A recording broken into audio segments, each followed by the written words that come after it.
Sir, I think what you meant was pain, not illusion. Those 8 words spoken by a 26-year-old backstage assistant caused a $100 million CEO to rip off his microphone and walk away from the biggest tech conference of the year, leaving 1,000 VIP guests in stunned silence. What made this moment even more extraordinary, Rachel Brennan was the kind of shy girl who usually hid behind equipment racks and spoke in whispers. She'd never interrupted anyone in her life, let alone challenged a tech billionaire in front of the world's most powerful audience. What Rachel didn't know was that she had just shattered a 20-year lie that had been destroying a man's soul, one carefully chosen word at a time. The TechSim 2025 conference hall was cathedral quiet. 1,000 of the world's most powerful tech leaders sat waiting for Lucian Gray's keynote words build empires. Rachel stood in the shadows behind the massive stage, her hands trembling slightly as she made final adjustments to the presentation slides. For someone who had always been the shy girl in every room she'd ever entered, being backstage at the world's biggest tech conference felt like hiding in plain sight. She preferred it this way, invisible, useful, unnoticed. Her co-workers barely knew her name after 3 months of preparation for this event, and that was exactly how Rachel liked it. But something about Lucien's rehearsal that morning had left her unsettled. During the practice run, she'd watched from her usual corner notebook clutched against her chest like armor. There was a hollowness in his voice when he practiced certain lines like he was reading someone else's obituary.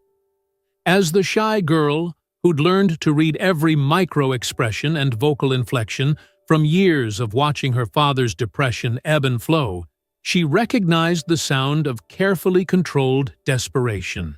Her supervisor had assigned her to slide management specifically because, as he'd put it, Rachel's so quiet she won't distract anyone.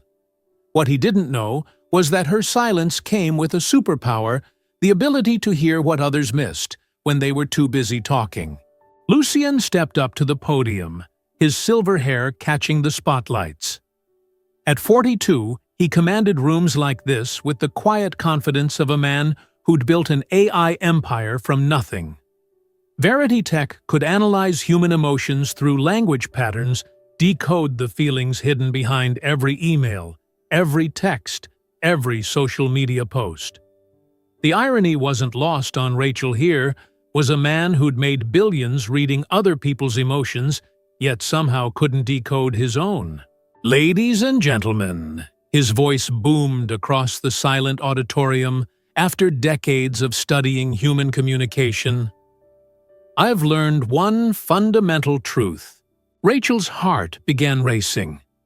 In the rehearsal, this was where his voice had changed, where the confident CEO had momentarily become someone else entirely.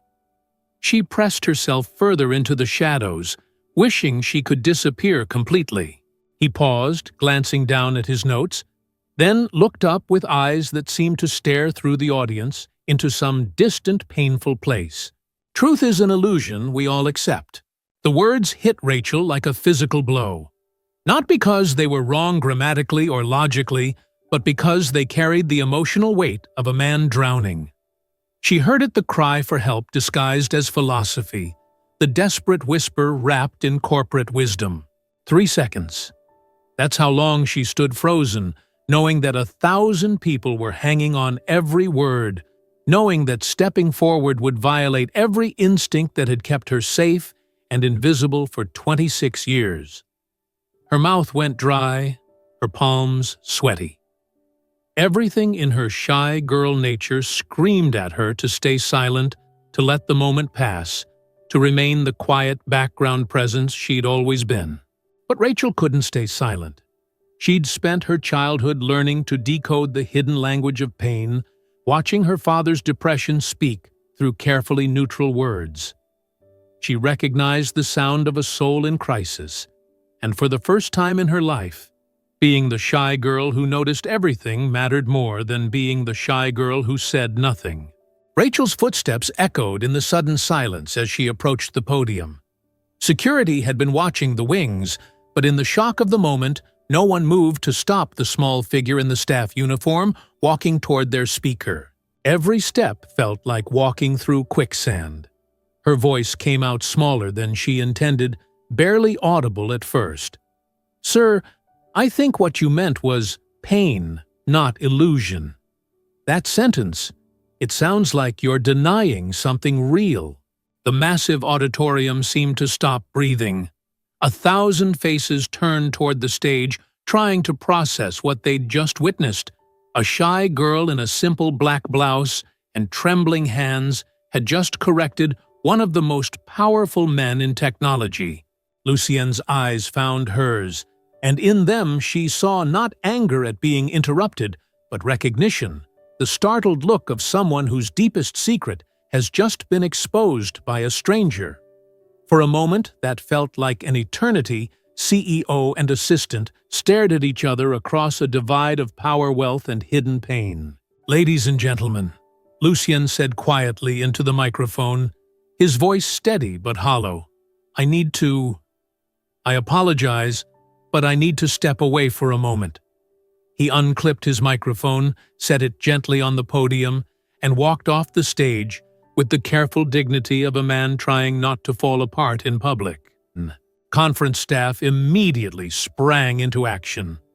The lights dimmed, soft music began playing, and Brett Connors appeared on stage to announce an unexpected technical break, while security quietly but firmly escorted Rachel off the platform. Rachel stood frozen at the edge of the stage, suddenly aware that she'd just done the most unshy girl thing imaginable. Camera phones were already emerging from the audience. In less than an hour, she knew this moment would be trending worldwide. 20 minutes later, Rachel found herself in an emergency meeting room facing Brett Connors, the conference director, whose face had turned an alarming shade of purple. She'd been escorted there by security, not roughly, but with the kind of firm politeness reserved for people who'd just caused international incidents. "Rachel Brennan." His voice cracked like a whip, making her flinch back into her chair. She folded her hands in her lap and stared at them, reverting to every shy girl defense mechanism she'd learned. "You just humiliated a speaker worth $100 million in front of the entire tech media. Do you understand that TechSim could face lawsuits, that sponsors could pull out?" The irony was devastating. In all her years of being overlooked and underestimated, she'd never once been the center of this much furious attention. Her supervisor, who'd barely acknowledged her existence for 3 months now, couldn't stop shouting her name. Rachel's voice came out smaller than she intended, almost a whisper. "I just felt like something wasn't right in what he was saying." Vanessa Blake, the senior communications manager, leaned forward with a smile that didn't reach her eyes. She was everything Rachel wasn't confident, polished, the kind of woman who commanded attention instead of hiding from it. "Sweetheart, this is narrative language. You probably don't understand semantic layering and emotional subtext in public speaking." Mr. Gray was using philosophical paradox to— "Exactly!" Brett slammed his hand on the table, making Rachel jump. "Rachel, you're a technical assistant, a shy girl who handles equipment. You don't have the credentials to judge sophisticated rhetoric." "Stop!" The quiet command came from Colette Lavelle, a 71-year-old woman who'd been sitting silently in the corner. A retired linguistics professor and the conference's guest of honor, she commanded instant respect with just that single word. The young woman wasn't analyzing rhetoric. Colette continued, her voice dry but sharp as a blade. She identified deflection. And everyone in this room is doing exactly that. Deflecting instead of asking the real question. Why does a CEO run away when someone points out the truth in his words? Brett's face grew redder. "Professor Laval, with all due respect, this shy girl just destroyed." This shy girl, Colette interrupted firmly, just demonstrated more emotional intelligence in 8 words than this entire room has shown in 20 minutes. I've been studying language for 40 years. I know when a sentence contains pain and I know when someone is trying to heal by pointing it out." Rachel looked up from her hands for the first time since entering the room, meeting Colette's kind eyes. She'd never had someone defend her quite like that before. When someone attacks the messenger instead of examining the message, what are they really afraid of discovering? As punishment, Rachel was reassigned to the lighting coordination booth on the lower level, a windowless room filled with humming electrical equipment where she could monitor the conference's remaining sessions without being seen by attendees or media. For someone who'd spent her life seeking shadows, being officially banished felt like cosmic irony. She sat alone replaying the morning's events, wondering if her moment of intuition had cost her everything. The punishment was perfect in a way. Down here, she could return to being the invisible, shy girl she'd always been. No more spotlights, no more attention, no more terrifying moments of speaking truth to power. Just her, the equipment, and the familiar comfort of hiding. Vanessa appeared in the doorway, carrying 2 cups of coffee and wearing an expression of feigned concern. Even her casual kindness felt calculated, the way popular girls in high school would sometimes approach the shy girl with offers of friendship that always came with conditions. "Rachel, do you know who Lucien Gray really is?" She sat down uninvited, crossing her legs with practiced elegance. "He's a genius in emotional AI. His company can analyze people's moods from the way they write emails, detect depression through text patterns, predict relationship breakdowns through social media posts. And you, a shy girl from Vermont," corrected his speech. The condescension in her voice was subtle, but unmistakable. Rachel had heard variations of this tone her entire life, from teachers who assumed the quiet girl wasn't paying attention, from supervisors who gave important tasks to louder colleagues, from men who talked over her in meetings as if she hadn't spoken at all. "I didn't correct anything," Rachel said quietly, her voice barely above a whisper. "I just sensed something." Sensed? Vanessa cut her off with a laugh that sounded like breaking glass. "Listen, honey, in this field, people need credentials, not intuition. You're just a shy girl who got lucky with tech equipment skills. This isn't some small-town situation where everyone knows everyone. This is the big leagues." She leaned forward conspiratorially. "Between you and me, I've been trying to get hired at Verity Tech for 2 years. I have an MBA from Wharton, 5 years of experience in corporate communications, and I speak 3 languages fluently. But you know what? I don't have the naive courage to embarrass a billionaire in public. Vanessa, could you leave us alone for a moment?" Colette stood in the doorway holding 2 steaming cups of coffee. Her presence immediately shifted the energy in the room, like a grandmother entering a playground squabble. Vanessa's smile faltered, but she had no choice but to leave, shooting Rachel a look that promised their conversation wasn't over. The older woman settled into the chair beside Rachel, with the careful movements of someone who'd learned that important conversations required patience. She studied Rachel's face with the kind of attention that made most people uncomfortable, but somehow made the shy girl feel seen rather than scrutinized. "Dear girl, I want to tell you about that sentence.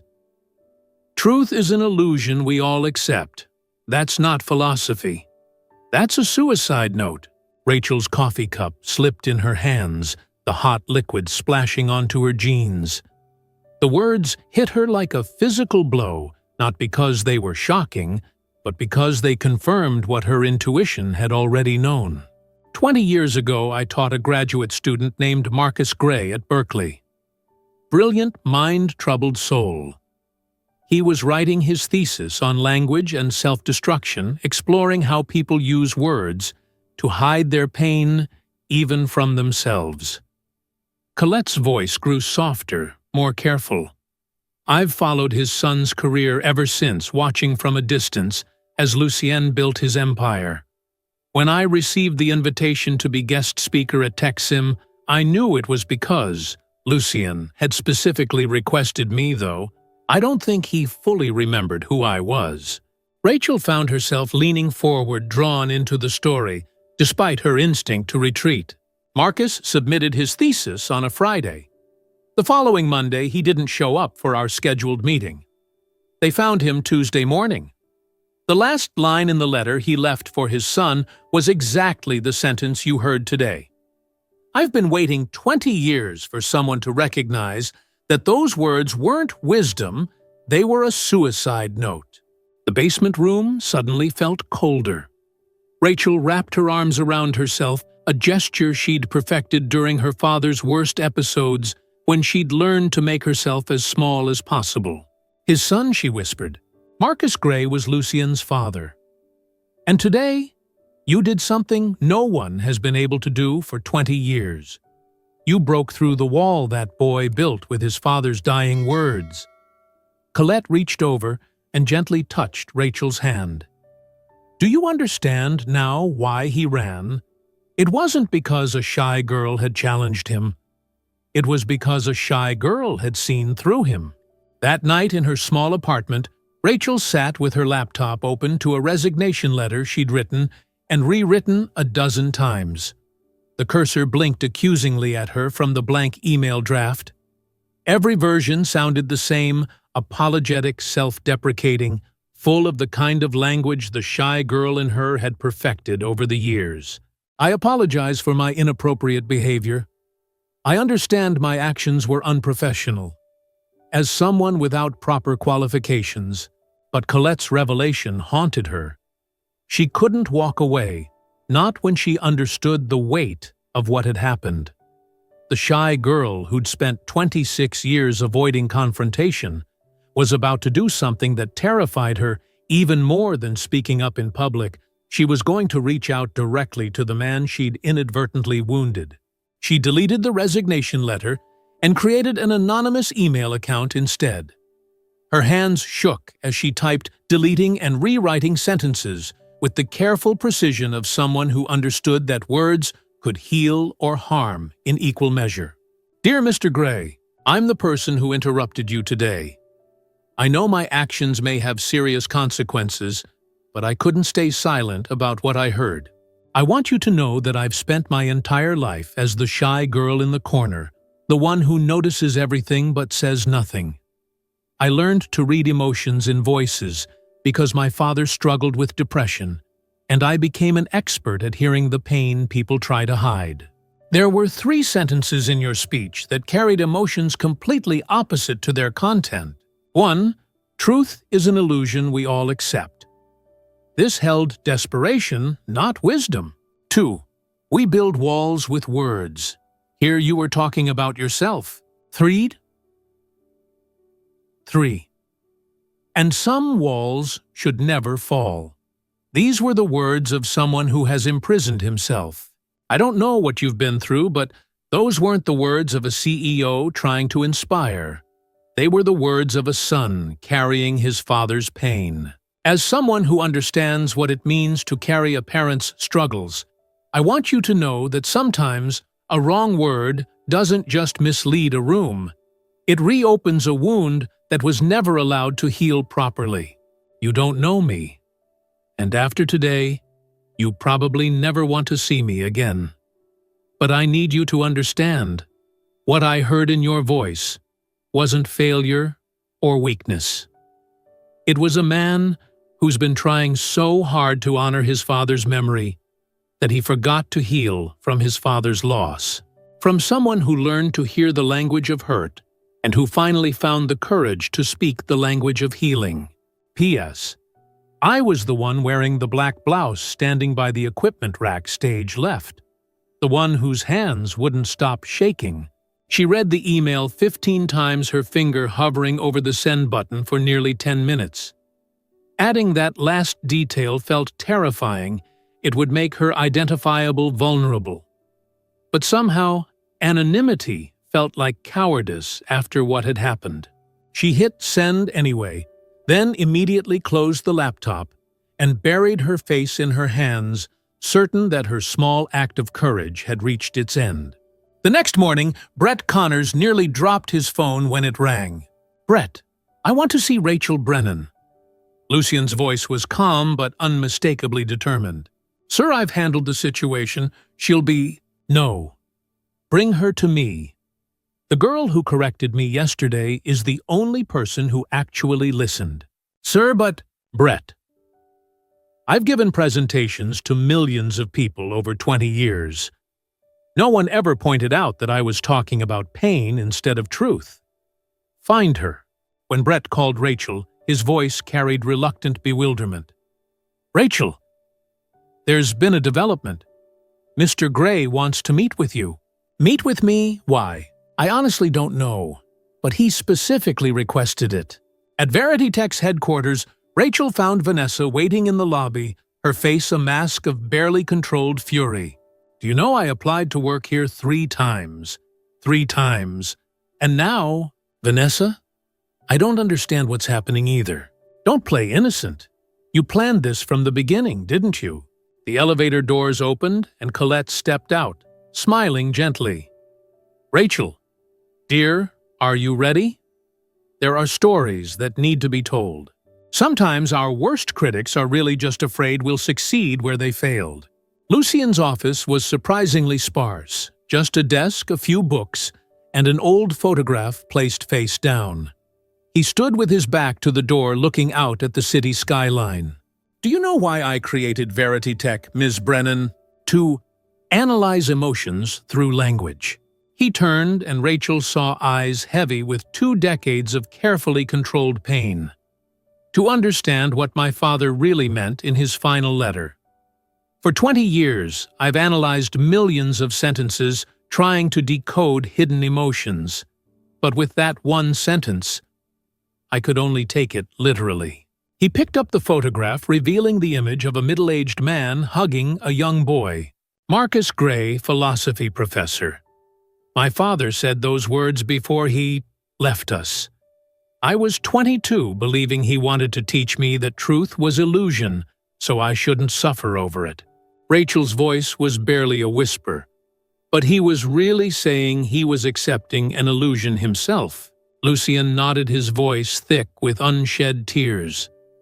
The illusion that the world would be better without him. The illusion that his family would be happier. "You shattered the misunderstanding I've carried for 20 years. Colette entered the room quietly. "Lucien, do you remember me? Colette Laval, your father's teacher?" Lucien's eyes widened. "Professor Laval, Dad used to mention you. Marcus wrote me another letter before his final one.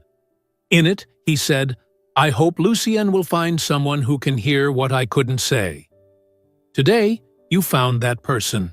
Tears Rachel didn't know she was crying streamed down her face as she understood the magnitude of this moment. Mr. Gray words can protect us, but sometimes they also imprison us. Your father didn't want you to carry his words like a burden. Thank you for breaking that sentence, Rachel. Thank you for setting me free." That afternoon, Lucien made an unprecedented decision to return to Tech Sim. No prepared speech, no slides, just truth. The conference hall buzzed with whispered speculation about the previous day's events. Brett paced nervously, while Vanessa sat in the back rows, her expression sour. Lucien took the stage without his usual polished confidence, speaking into the microphone, with the vulnerable honesty of someone who had nothing left to hide. "Yesterday I came here to talk about how words build empires. But someone reminded me that words also build silence, and sometimes that silence needs to be broken." 1,000 people leaned forward, sensing something profound about to unfold. "I want to thank someone who taught me that listening isn't just hearing each word, but hearing what's hidden behind each word. Rachel Brennan, would you join me up here?" From the wings, Rachel walked onto the stage in front of 1,000 strangers, feeling every eye in the room focus on her small frame. "For 20 years, I've tried to understand language through technology. But yesterday, a backstage assistant showed me there's something more important than algorithms' empathy." The entire auditorium rose in spontaneous applause. Colette in the front row smiled through tears. Rachel's voice shook as she spoke into the microphone. "I'm not an expert. I'm just someone who believes that behind every word is a human heart. And sometimes that heart needs to be heard. 12 months later, at Verity Tech's inaugural Human Words Matter Symposium, Rachel stood before a packed auditorium as the company's newly appointed Director of Empathic Language, a position created specifically for her after 6 months of working closely with Lucian to develop Verity Tech's emotional AI ethics protocols. The transition hadn't been immediate or easy. Rachel had started as a consultant, working part-time, while finishing her master's degree in applied psychology that she'd been pursuing online for 3 years. Lucian had insisted on paying for her education, seeing it not as charity, but as an investment in the future of emotionally intelligent technology. The shy girl who once hid behind equipment racks now commanded attention from some of the brightest minds in technology, linguistics, and psychology. But she still felt the familiar flutter of nervousness before speaking, the same instinct to retreat that had defined her for so many years. The difference was that now she understood her shyness as sensitivity, not weakness. Her quiet observation as a superpower, not a limitation. A wrong word can destroy trust. She said, her voice steady with hard-earned confidence. A right word can open the path to healing. She paused, looking out at the audience, and for a moment saw herself as she'd been a year ago. The shy girl in black, hiding behind the stage curtains, convinced that her voice didn't matter. I used to think being the shy girl in the room was a disadvantage. I believed that my reluctance to speak meant I had nothing valuable to say. But I've learned that sometimes the most important insights come from those who spend their time listening rather than talking. The audience was completely silent, hanging on every word. The person who changed my life, who taught me that words can heal when we listen with our hearts, was someone who carried his pain in beautiful, polished sentences that fooled everyone except the shy girl who was really paying attention. In the back row, Vanessa sat quietly, no longer the arrogant woman who had dismissed intuition in favor of credentials. She had learned painfully and gradually that true intelligence comes not from degrees or eloquence, but from the courage to feel and the wisdom to act on those feelings. She'd never apologized directly to Rachel, but her presence at this symposium, her attentive silence, spoke of a humility that hadn't existed a year ago. Colette, now 72, stood first to applaud her weathered hands, creating a rhythm that the entire audience followed.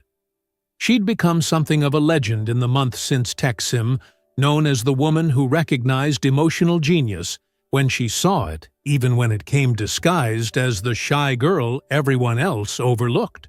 Lucian sat in the front row beside a new photograph himself with Rachel and Colette, at last year's crisis point, but also images from the year that followed. Pictures of him speaking at mental health conferences, of Verity Tech's new initiatives in emotional AI ethics of the foundation he'd started in his father's name to study the language of depression and suicide prevention. The shy girl who'd once been afraid to speak had not only found her voice, but had helped others find theirs as well. Under her leadership, Verity Tech had developed new tools for detecting emotional distress in digital communications, potentially saving thousands of lives by recognizing the hidden language of despair that too many people spoke fluently but silently. The company's Empathy First initiative had become a model for tech companies worldwide.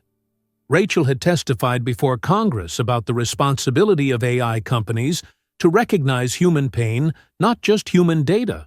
She'd written a book titled The Language of Listening that had become required reading in business schools and therapy programs alike. But perhaps the most meaningful change was personal. Rachel had started a support group for adult children of parents with mental illness, teaching them to recognize that their sensitivity was a gift, not a burden. Every week, she met with a dozen people who, like her, had learned to read emotional nuance as a survival skill and were now learning to use that ability to heal rather than just endure. Some of you have asked me how I knew to speak up that day. Rachel continued, her voice carrying to every corner of the packed auditorium. The truth is, I'd been preparing for that moment my entire life without knowing it.